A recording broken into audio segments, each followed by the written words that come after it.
Welcome to the Good Growing Podcast. This is Katie Parker, the local foods and small farms educator in Quincy, Illinois. And today we have a special guest with us, Richard Hentschel, and he's going to be talking to us about fall lawn maintenance. But of course, we always have our co-host, Ken Johnson. How are you doing today, Ken? Not bad. How are you? Oh, things are warming up again. We had a nice little break in temperatures, but nice and warm again. How about things in Jacksonville?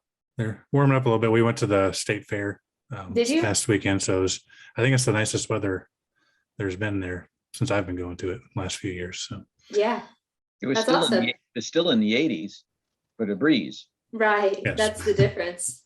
Yeah, between 95 and sweltering humidity. So did kids have fun?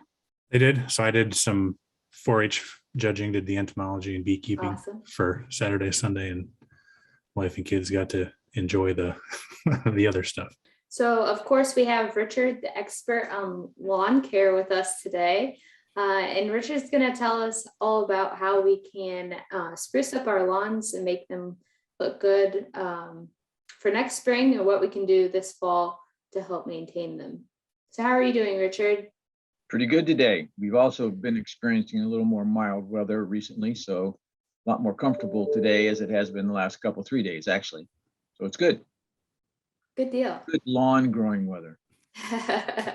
So Richard, what was it that got you most interested in lawn maintenance?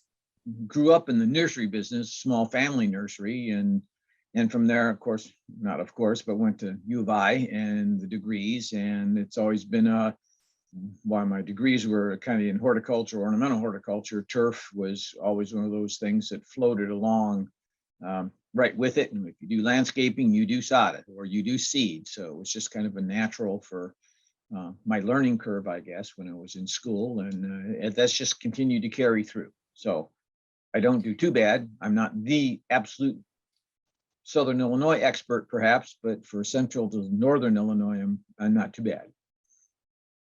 Now, Richard, is your background picture, is that your lawn at home?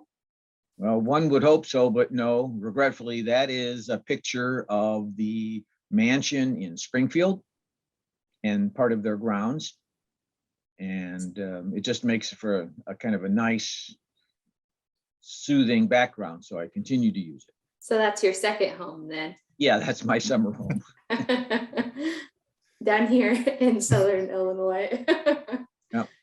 All righty. So as always, we have some questions for Richard that we have received from people in our communities on topics that pertain to lawn maintenance in the fall. So Ken, do you want to start us off with our first question? Sure. And this is one I think probably a lot of us as horticulture educators have experienced when we start talking about lawns, is that a lot of times, especially nowadays, people kind of vilify lawns, especially with kind of the native plant movement and all that. Is lawns are kind of these ecological deserts that don't support, pollinators and all these other things. But what are some arguments for kind of having a lawn or a yard at your home? Okay. Well, first off, I guess I say that if you have that, the argument against lawns is a little stronger if you have the best pristine lawn in the neighborhood, because you've eliminated lots of other things that might be environmentally friendly, or at least from the naturalist viewpoint, friendly. So in a way, if you allow some weeds in your yard, and very specifically, I guess I would talk about dandelions, because they're one of the first food sources of insects in the spring of the year. So if there's a few dandelions in your yard, you are supporting nature in that way. But besides that, though, lawns are good for trapping, holding, and absorbing water runoff during a rainstorm.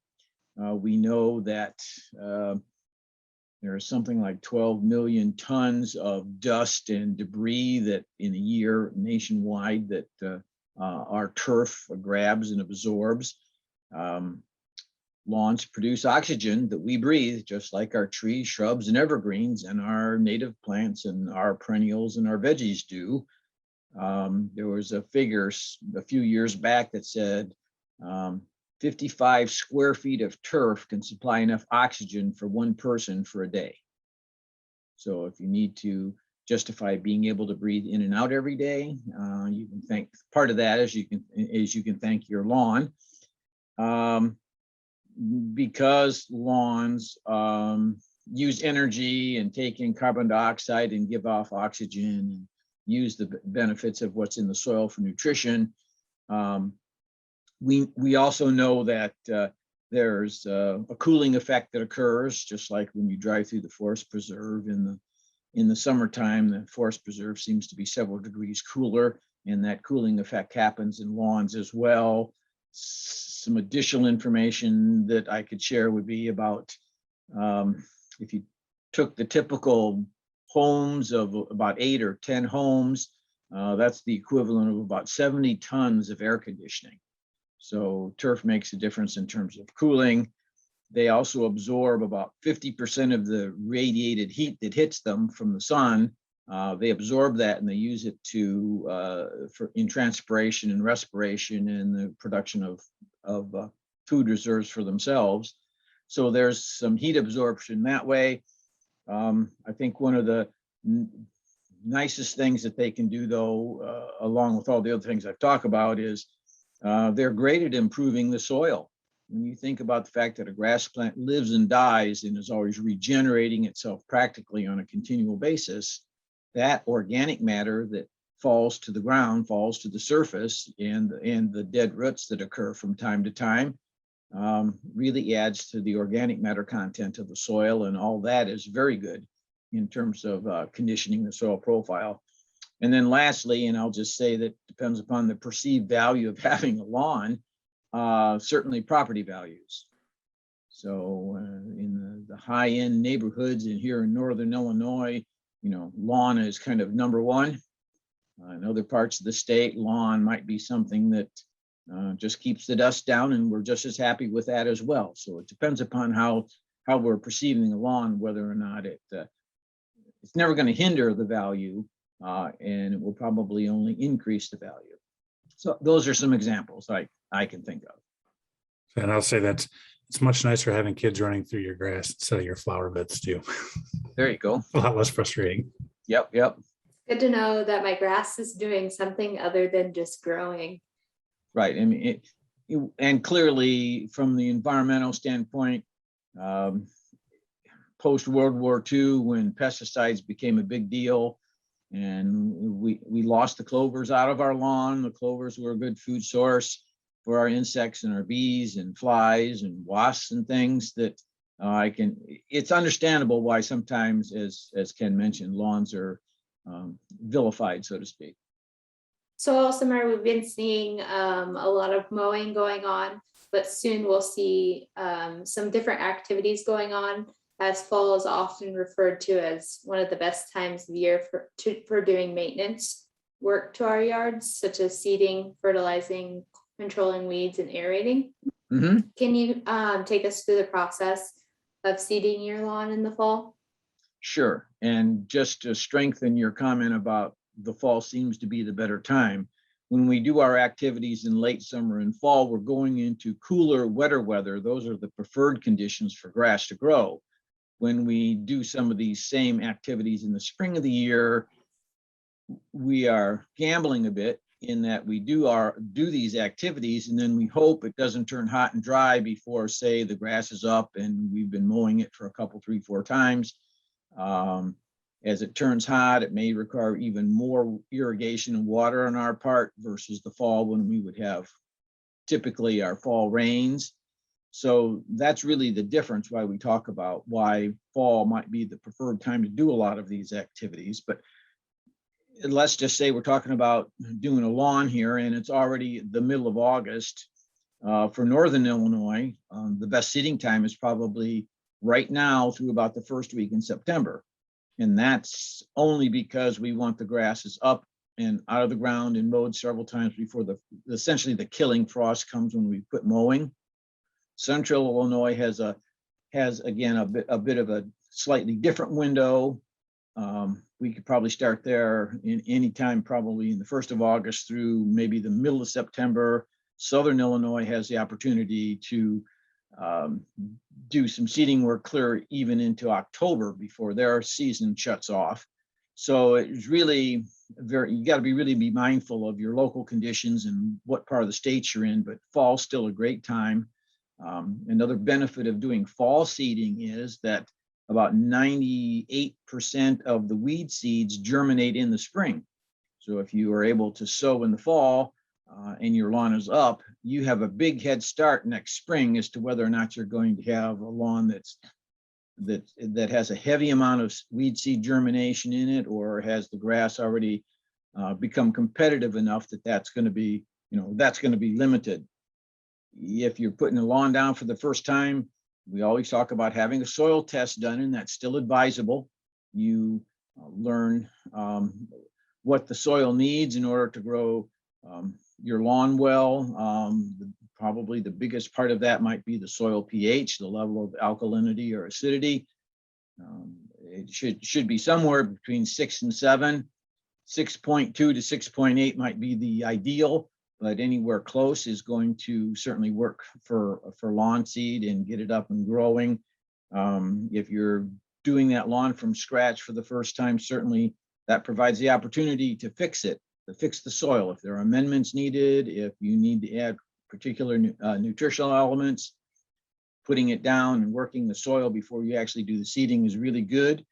And then the other part that is pretty critical when we're talking about grass seed certainly is you put that grass seed down, it has to have constant, even but light moisture for as little as 3 to 5 days before we may see perennial ryegrass coming up, but more like 10 to 14 days for Kentucky bluegrass hybrids.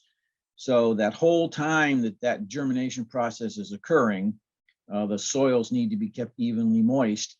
And we're only talking about the soil profile really where that seed is. So that upper, 3/8 to half an inch kind of a range is what really needs to be kept moist. Then as the seeds do germinate and start to grow, and those roots start to drive down into the soil profile, our watering pattern should change to be a little less often, but a little more thorough. And that deeper soils then will kind of force or push those roots down farther into the soil profile. So watering is pretty critical. And I think if there's a challenge here for homeowners is we see it up, we've been mowing it, we think, okay, it's established. And you really need to continue that mowing practices and watering practices, especially the watering practices, to be sure you're supplementing what Mother Nature does give us or doesn't give us, so that we have good root growth well into the fall. That's what's going to carry that grass plant through the winter. Right. So another thing we hear about a lot of times is fertilizing our yards, our turf. Is that something we should be doing in the fall, or does that kind of depend on, how many applications we're going to make? How does that kind of work out? Exactly. What you need to decide is, if you're going to water all season long, that's a different fertilizer management program. If you don't water at all, if you're only ever going to fertilize once a year, your fall application is preferred over the spring application, and that's really due to the idea that we want to set that grass plant up or our lawn up for a good solid overwintering and then a good period of growth in the springtime. So that helps get it through the winter. So no watering, one fertilization a year. Let's do that in the fall, still during periods of active growth, so that the grass can absorb those nutritional elements out of the fertilizer. And that's fertilizer, whether that's organic or inorganic. And that would benefit it the best come throughout the winter and then into next spring. If you're interested in fertilizing, say, twice a year, then we're doing the same kind of activity in the spring. We want to apply that fertilizer towards the latter half of the spring's growth cycle. And that will continue or carry on the grass a little greener, a little longer before the drought finally takes it out in terms of dormancy. And the same again in the fall. Some folks will even split the fall application. They'll put some on early September and another amount of that fall application at the end of September or into early October, but essentially fall would be the second time. If you are someone that has the luxury of an irrigation system or dedicated to moving the sprinkler and the hose around, then we're addressing maybe 3 times a year. Because if you're going to water, the lawn needs that energy in the middle of the summer. So that summer application of fertilizer or nutrition is going to be really, really good. The key in all of this is, and I've said it twice already, but during periods of active growth, it won't do any good to put that material down if the lawn is dormant. In fact, it may move off target because it never got used by the grass plant. So you want to make sure you have it put down at a time when it can actively be used by the grass itself. So one thing I've heard is kind of Mother's Day, Labor Day, is kind of when to fertilize. Is kind of an easy way to remember. Is that accurate? Whatever set of 2 dates you'd like to use. Mother's Day might be a bit late in the spring, but it's a benchmark that you can go by. A lot of gardening activities don't happen, quote unquote, until Mother's Day, that first week in June kind of thing, because we're concerned about spring frosts or late frosts. Lawns are a bit different in the sense that they're tough. They're not tender like some of our other things. I mean, we typically think about planting out at Mother's Day or after Mother's Day. Your lawn is there year round. So again, depends upon where you are in the state. You're going to be out fertilizing very early compared to Northern Illinois in the spring of the year, just because you have the seasonal differences, the length of the state. So it's whatever helps you remember to get it done is, I guess, the important part here. Now, is it just nitrogen that we need to be fertilizing with, or do we need to apply phosphorus and potassium as well? For most plants, the major nutritional element is still going to be nitrogen, and that works for turf as well as trees and shrubs. In Illinois, in 2010, I believe, the state legislature put into place something called the Illinois Phosphorus Law. And because Illinois is relatively naturally rich in phosphorus, the concern is that we're putting on more than we need. In many cases, your yard may never need phosphorus based on a soil test. And phosphorus is not truly what I'll call stable in the soil and is easily moved in rain events and excessive watering. So it gets off target. It ends up in the creeks, streams, lakes. So we don't want to really use phosphorus on our lawns unless a soil test needs it. There are always going to be exceptions. You're allowed to use phosphorus on new seedings, and you're allowed to use phosphorus on new yards that are being sodded. Phosphorus is absolutely a great root system stimulator to encourage root growth. But once that new growth happens, we are in good shape in terms of phosphorus that naturally occurs in the ground for the grass plants to grab it up later on their own. But phosphorus at seeding, phosphorus at sodding is perfectly allowable under this regulation. And or if a soil test says your yard is deficient in phosphorus, you can add that in as an amendment as you prep the soil. The nitrogen turns things green and makes things grow. Excessive amounts of nitrogen, while it might be fun to see the grass grow and have it dark green, you're doing that at the expense of the root system. Because later on, the root system won't have what it needs to really keep that top growth happy.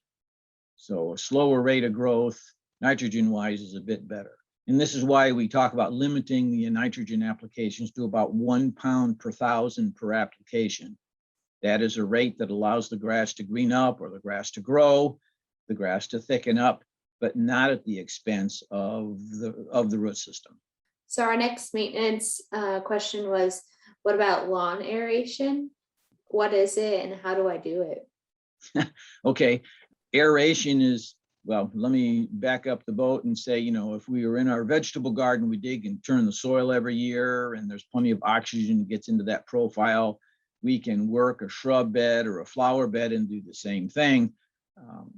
But as a lawn, we put the lawn down from sod or seed, and we really don't do any kind of what I'll call cultivation after that. The lawn is there, and how do you get make sure it has adequate soil oxygen and friability in there. And this is where core aeration is helpful, or aeration is helpful. By far the best kind of aeration is core aeration, where the machine literally pulls a plug of soil out of the lawn, leaves it laying on top of the ground, leaving a hole behind. And now that hole that's there has created a great amount of additional surface area, if you think about it. More importantly, when it rains, for example, or when you water, that water is able to go down into the core and then soak in from there. So that water penetrates into the soil profile far deeper than the typical 4 or 6 inches of surface rain would do.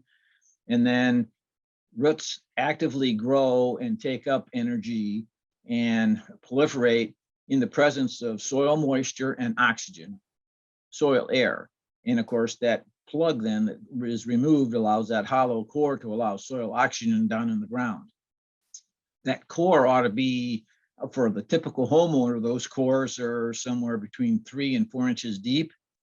If you happen to be on the golf course and watch them core there, those cores may be 6 or 8 inches deep. But that's because of a manufactured soil profile that they have that allows that. But the typical homeowner, 3 to 4 inches deep, it'd be a great level to really try for with the machine.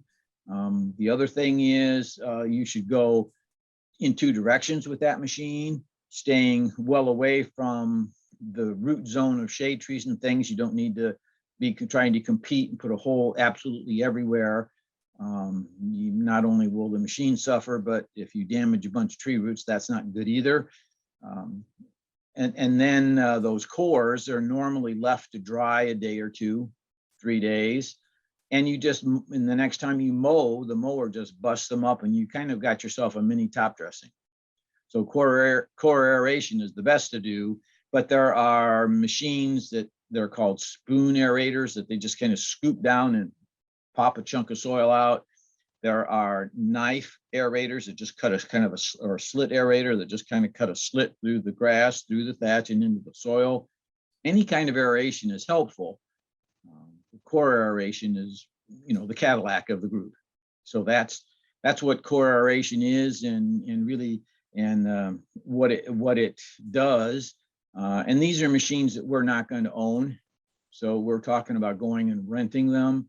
And homeowners will kind of balk at the cost to rent that machine. And I always encourage them to go ahead and, talk it up amongst the neighbors. And if you've got 2, 3, 4 homes, the aeration itself doesn't take that long, because this is a machine that propels itself under speed on its own, and you're done before you know it. So if you share that machine over 2, 3, 4 lawns, the cost per yard is very reasonable. So I always encourage that. Plus, you're kind of, I call it, you do that in self-defense. You want your yard to look good, but you'd also like to see the neighbors' yards look good too. And that's a nice way to get at least one of those activities accomplished. All right. So you mentioned thatch a couple minutes ago. So one thing we hear about is dethatching lawns. Is that something we really need to do? And is thatch really as bad as people make it out to be? Well, we always like to have some evil enemy we can talk about in our yard work, I guess. And thatch is something that occurs naturally. Thatch is out there in the parkway, in the circle in the middle of the street. It's going to happen. It'll be there.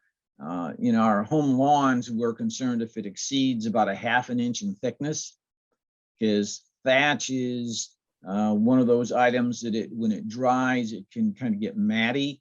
And then when it rains, the water would rather peel off of that rather than soak in. So it takes a long time. You got to get the thatch moist before it begins to soak through the thatch layer and into the soil. So thatch is not good in that sense. And about a ½ an inch seems to be the magic number. So if you can maintain the thatch at a ½ an inch, it's not that you don't want any thatch at all. Some thatch is good. It insulates the soil from extremes in temperature changes. It cushions the grass plant crown when we walk on the lawn and have activity on the lawn. So there's some benefits of having some thatch.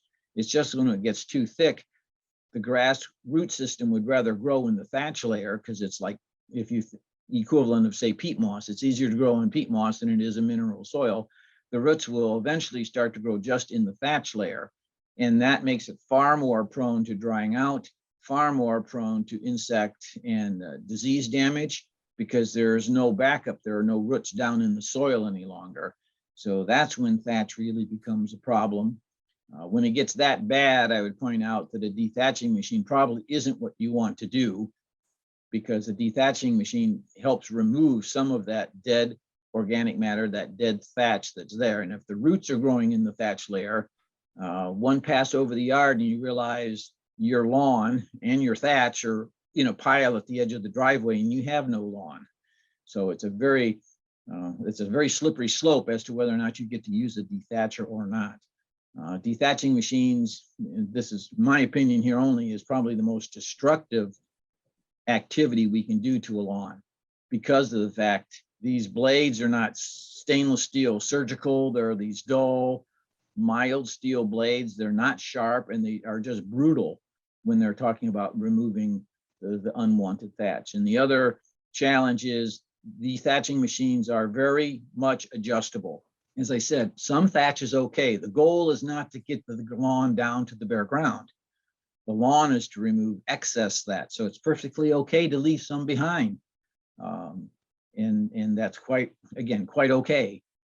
So setting the thatching machine up properly is important. And then in terms of timing, just like any other thing we want to do in our yard, and I've said it already multiple times here, you want to do these kinds of things during periods of active growth. You want the lawn to be able to recover. So it's important that we time these dethatchings if we choose to use a machine. You can always dethatch by hand about any time of the year you want. And after tugging through the dethatching rake a few times, you're going to find out how much fun that really isn't. And then you're going to realize, well, maybe I don't need to dethatch. Maybe the thatch isn't so bad, huh? Yeah, right. Maybe thatch isn't so bad. So anyway, those are the things about a dethatching machine or a dethatching operation that I kind of really can't stress enough. Do it very carefully if you got to do it. There may be core aeration through a heavy thatch layer, top dressing, slit seeding or reseeding. These are activities that will drive the thatch layer down without having to use a dethatching machine. And then is it true we typically see thatch more in kind of our highly manicured lawns compared to our kind of our low input where you don't really do much to your lawn? There was a time in I guess turf history here where we had a variety of cultivar of bluegrass called Marion Kentucky bluegrass. Marion Kentucky bluegrass was the absolute highest thatch generator of all time. We for years compared how much thatch a lawn makes or a cultivar generates using the old Marion Kentucky bluegrass as our model of not what to do. To be more specific to your question, actually, Ken, the more you feed, the more you water, the more the grass grows, the more dead grass plant parts are generated. And yes, that can help build up the thatch layer, but fertilization per se isn't the culprit. If your decomposition rate matches the accumulation rate, you still don't have thatch. So it's a matter of managing, mowing. Do you or don't you collect the clippings at different times of the year? And then it's really the decomposition rate of the thatch layer that's critical in finding out whether you got to rent a machine or rake or maybe pick up the clippings, to send them to the compost pile, that kind of thing. So it's the debate goes on, but typically you can't just blame. It's not the high well, you're putting the high nitrogen on, yes, and you shouldn't be. And if you don't do that, you're not as likely to have nearly the thatch buildup, if you will, as you would otherwise. So our next question is about someone who likes a well-maintained yard. So Mhm. they do like to maintain their lawn, but they don't really like to apply fertilizers or herbicides. Is there something that they can do to keep their lawn well-maintained, but do it in a more natural way? Sure. And what I'm about to say works for those low-level management lawns as well as the high-level management lawns. There are some things that we do routinely that if we just modify how often we do them, change the frequency, things like that, our lawns will look better. And if, you know, the world is full of mantras and sayings, but my lawn mantra is you mow high, you mow often with a sharp mower blade. If you do those three things just by themselves, avoiding any other kind of fertilizer inputs or watering or anything else, your lawn is going to look better. That taller grass blade generates more energy. There's more photosynthesis going on, so there's more energy for the grass plant in the roots. The longer grass blade will shade the soil, keeping it cooler. Something, again, grasses, our Kentucky blue, our grasses essentially here in Illinois are still cool season grasses for the most part. That longer grass blade that's shading the soil also shades weed seed from the needed sunlight it needs to germinate with. So our weed population is better managed. And again, from a generally healthy standpoint, the longer the leaf blade, the deeper the roots. So if we're not going to water, that deeper root is able to get more moisture on its own and stay greener longer before the drought in the summertime, say in August, finally gets here and the lawns do go dormant. So there's a lot of benefits from just mowing high, mowing often. The mowing often part is reflective of the other well-known fact that we talk about all the time that says you don't want to mow off more than a third of the grass blade at one time.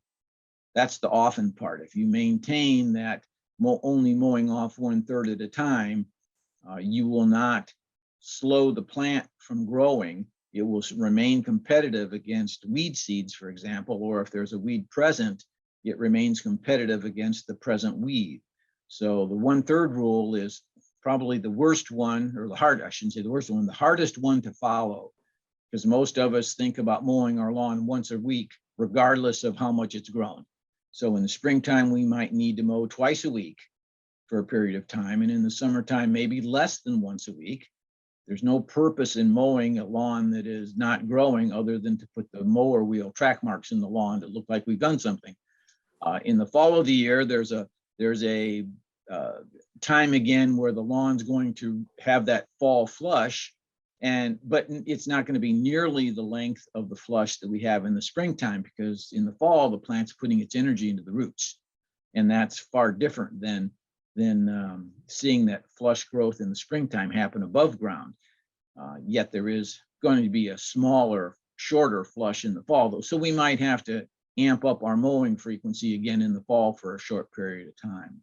But those are the things that will make any lawn, regardless of the level of maintenance or the level of inputs, look that much better. The other part about the 1/3 clipping rule is that if you follow that, most often you do not have to collect the clippings. Your lawnmower chops them up fine enough that they just sift right back in. And the finer the leaf blade bits, the quicker they decompose, the sooner they turn around and collapse and generate and release, I should say, because of the decomposition, energy back into the soil that again is usable by the grass plant. Grass clippings left on the lawn will typically generate about a pound of nitrogen per 1,000 square feet. And that's free fertilizer that you haven't had to pay for. Doesn't have anybody's brand name on it, but the grass plant doesn't care. And you just have you're returning that, you're recycling that. And the decomposition rate then of your quote unquote thatch layer is very good, because your lawnmower has already chopped the grass blades up into very small, fine bits. So there is the other benefit of mowing often and following the 1/3 rule. I will admit, I am not good about the 1/3 rule, especially in the spring. Sometimes our grass ends up getting to be 5-6 inches long before we cut it. Well, and in the spring, we do have, I mean, there are times when you certainly can't win that battle, and I get that. But it's getting it back into the 1/3 rule as soon as you can that makes such a difference. If you follow the 1/3 rule, there are times of the year where you really have to focus on where you've mowed for the next cut, because that isn't a lot of grass you're removing compared to when it's 6 inches long and you cut it to 3 inches. That's an obvious line that's easy to follow. I get all that, and that's just human nature. I mean, it happens, but as soon as you can manage that 1/3 rule, better. The other thing that can happen if your lawn is tall and you really don't want to pick up the clippings or bag the clippings, and this is another time element here, but mow the lawn using half a swath. Let the lawnmower have more time to cut the lawn, chop up the taller grass blades, and make them small enough that they sift back into the soil. If you take a full width, you know you're going to have grass laying on top when you're done, because that just exceeds the capacity of the mower and the mower deck. So if you take a half a pass, you've got a better chance of not having to pick up any clippings, even though the lawn's taller. So that's just, I don't know if that's a helpful hint or not, but it just takes more time to get the lawn mowed. Take that against a full width mowing and stopping and emptying the bag. And I bet you half a width is still quicker than when you have to make all the trips to the compost pile or the waste bag if you're taking a full swath. So that's something else we can do. It gets you out of other yard work too, because it takes longer. There you go. Just make sure you stay hydrated. All right. So another question that we frequently get, I'm sure you do too, Richard, is I've got a tree and no grass will grow under it. How do I get the grass to grow under my tree? Okay, well, I guess the biggest challenge is, or the biggest thing to understand is here, that at some point sunlight will be the limiting factor. If you take a locust tree that has tiny leaves and what's considered to be light filtered shade, you'll be able to grow grass under that tree sooner or for longer periods of time than, say, a hard maple or a Norway maple, which has a heavy, dense canopy. And at some point, it's just the amount of sunlight that can get to the soil that will support the grass plant. And we're only talking about, that might make the difference of maybe if we can increase the light getting to the ground, maybe an hour or two a day, we might be able to have grass. But at some point, light is certainly the most limiting factor. The other thing we can do, full sun grasses just do not tolerate shade very well at all. So you're looking at fine fescues. That's a grass that tolerates drier conditions. It is underneath the tree. It does not stand up or support the tree swing underneath the tree. It'll just disappear in an instant because it physically doesn't have the structure like, I say, a Kentucky bluegrass or a ryegrass does. But at least it's green as you drive down the street and people are looking in the front yard.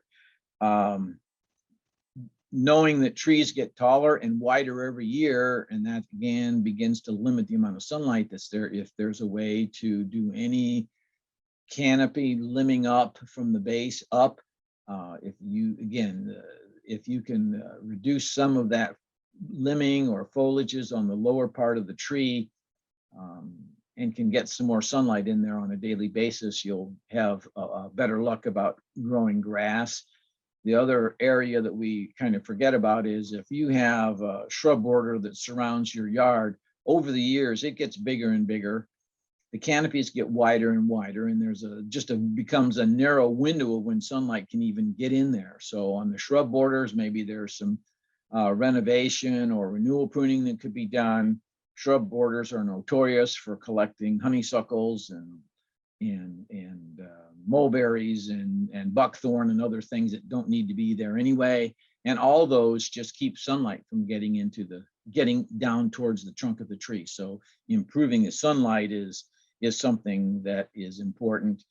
A couple other management tips, if you will, is because these grasses are growing in the shade, they're barely able to use Well, they really can't use fertilizer. If you over fertilize grasses in the shade, yeah, you make them grow, and then you are also making them die prematurely. So in the shade, limit your fertilizer applications. In the shade, you also want to limit how often you water, because soil in the shade is not going to dry out like it does in the full sun. So you can have overly moist soils, which can rot the roots. And that's, again, not a good thing at all. So those are some of the things that we can do to try to get grass underneath our trees again. You might have to do a little top dressing with organic matter. Think about the fact that the tree's been there for 35 years. What kind of nutrition level is left for that tree or for that soil underneath the canopy of the tree? So there might need to be some organic matter kind of top dressing done to generate a little bit of food naturally for the grass to take up when it can versus synthetic fertilizer. And that may be something else that will help the lawn. Say if all else fails, plant some hostas. You know, I have been in yards where even the hostas are weak and spindly looking. There comes a limit when sunlight is just not enough, is not there, even for our most dense shade loving perennials that we have. And after that, the considerations could be something, mulches, organic mulches done properly. This may be the best alternative to mud. So another area we often can see some thin grass or bare spots is along brick borders. And so this person is commenting that they have a brick border around their landscaping. However, their grass won't grow along the brick. Instead, moss will grow there. How can they get rid of the moss and get some grass growing again?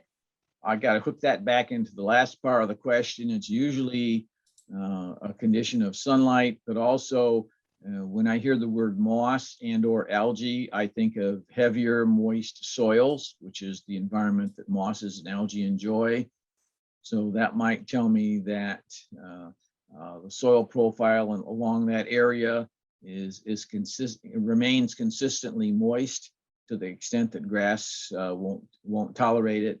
So some of the things we could address again would be what kind of sunlight's getting down there.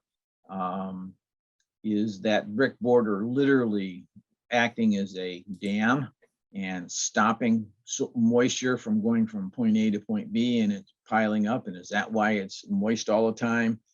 The more often or the longer we have heavy, moist, wet soils, this actually begins to change the pH of the soil. And if you get very high or very low, again, grass, along with anything else, isn't going to really function very well.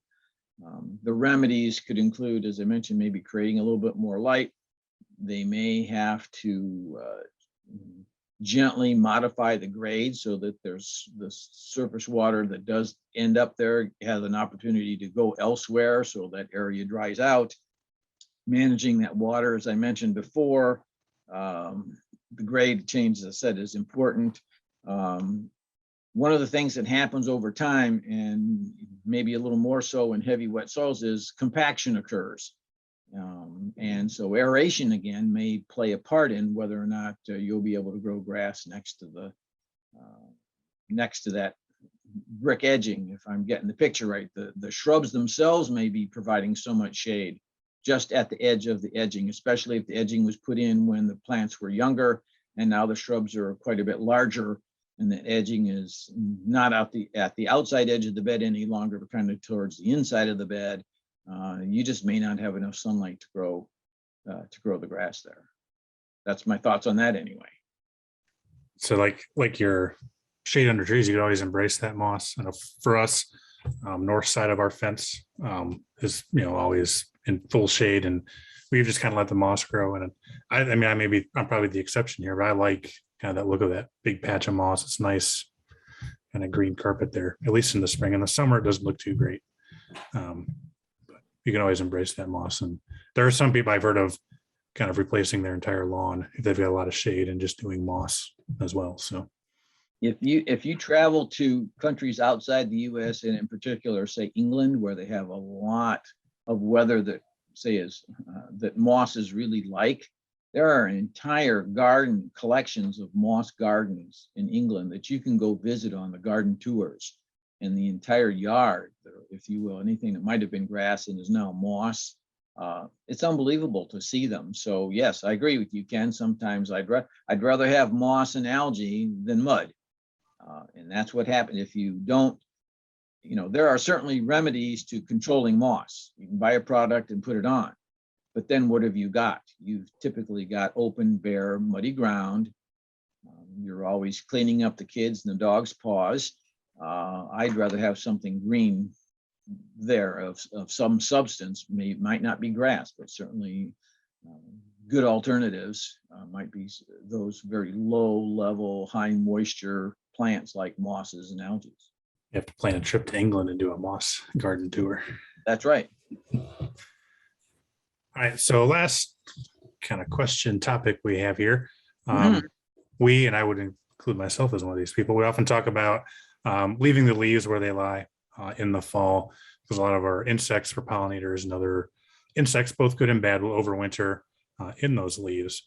But that can cause issues for turf. You don't want those leaves smothering your turf. So do you kind of know how many leaves is too many leaves to leave on your yard over the winter or over the fall into the winter? And kind of what can we do about that? Well, to your point about habitat for our wildlife, our insects and things, they're going to prefer to take harbor in, and I'll say, whole leaves. So if you have that concern already, take the blower, take the lawnmower, do something and blow the whole leaf to the vegetable bed or into the shrub beds or to the edge of the woods, and let them go whole if you want the insects to be happy. In terms of lawn mowing, typically we are able to mow and mulch the leaves as long as when we're all done, we're not smothering the lawn with the mulched leaves. Once we get to that time, so you might be able to mulch your leaves in for the first few weeks, if you will, into the fall. But then when the majority of the leaves come down, it's just going to be too much. Then we're talking about potentially bagging them and putting them in the compost pile in the backyard or the compost bin. We're talking about it. If you fill all that up and don't need any more there, you can use that mulched material as organic matter. Again, in the vegetable garden, in the flower beds, in the shrub beds. In the vegetable bed, it's easy. Then it just gets turned under, and it's easy to manage that way. Annual flower beds, same thing. They're annual, so there's open space. So turning them under is an easy use of that chopped up mulch from the leaves at some point. And again, it depends upon where you live and how many trees and all that. But then it's time to bag up the rest and set them to the curb for the community recycle program. But that's only after you've used everything you can in your yard to benefit your landscape and your soil and your lawns and all your beds. It's not the first thing you do, it's the last thing you do. So that ultimately is kind of the pattern. And for some folks that look at, say, the neighbor leaving leaves on the lawn, you're not, I'm right there with you, Ken. We're not being lazy.